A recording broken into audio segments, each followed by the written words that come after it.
ఓం శక్తి. మేల్మరువత్తూర్ సిద్ధుల పీఠంలో శుభప్రదమైన నవరాత్రి ఉత్సవముల్లో ఈరోజు 3వ రోజు. ఈరోజు స్వయంభు అమ్మవారు చెడును తొలగించు వేపాకు కాపుతో ఆదిపరాశక్తి ఎల్లప్పుడూ మనలని రక్షించు త్రిశూల నాయకగా దర్శనమిస్తున్నది. విశ్వమంతటను పరిపాలించుటకు అవతారమెత్తి వచ్చినది ఈ త్రిశూల నాయకి. వేపాకు మనలను రక్షించు ముఖ్యమైన మూలికగా పేర్కొనబడుచున్నది. మేల్మరువత్తూర్లో ఇది ఒక స్థల వృక్షము. వేపాకు శరీరమును ఆరోగ్యవంతముగా చేయు ఒక కాయకల్ప మూలిక. క్యాన్సర్ వ్యాధిని, బ్యాక్టీరియా, వైరస్సు మరియు సూక్ష్మ క్రిముల వల్ల ఏర్పడు వ్యాధులను ఈ వేపాకు నయము చేయును.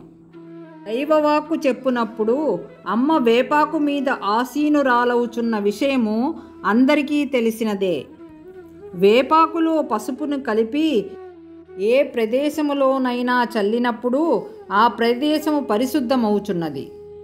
అమ్మ ఇప్పటి వరకు వేపాకును దూసి ఆశీస్సులందించడమే కాక ప్రతినిత్యము చేయు పూజ, యాగములు, పూజా పద్ధతుల్లోనూ వేపాకును వాడుటచే దీనిలో ఏ లోపములున్నను అమ్మవారిచే అంగీకరించడం జరుగుచున్నది.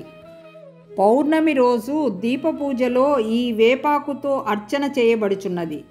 మరియు ఆలయముల్లో జరుగు ఉత్సవముల్లో కూడా వేపాకు తోరణములుగా కట్టబడుచున్నది. శూలము అమ్మవారికి అతి ప్రీతికరమైన ఆయుధము.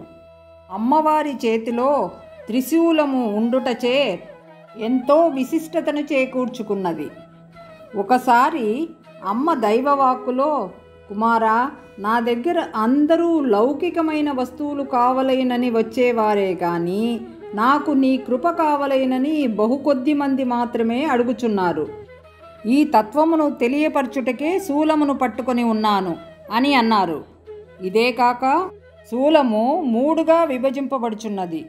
పుట్టుట, గిట్టుట, మన్నించుట అను భావమును కూడా సూచించి జీవిత సత్యమును పేర్కొనుచున్నది. అమ్మవారు ధరించు వేపాకులో ఎన్నో తత్వములు ఇమిడి ఉన్నవి.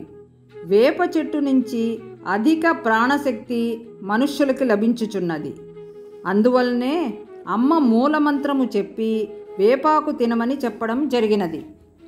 ఇన్ని ఉపయోగములున్న వేపాకును కాపుగా చేసి త్రిశూల నాయకి అలంకారములో దర్శనమిస్తున్న అమ్మవారిని కళ్ళారా చూసి మనస్సారా వేడుకొని జీవితములు సుఖ సంతోషములతో ఉండవలైనని ప్రార్థిద్దాము.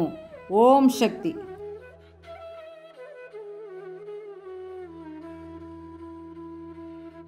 ఈ వీడియోని లైక్ చేయండి, బంగారమ్మ తెలుగు ఛానల్కి సబ్స్క్రైబ్ చేయండి, బెల్ ఐకాన్ని క్లిక్ చేయండి.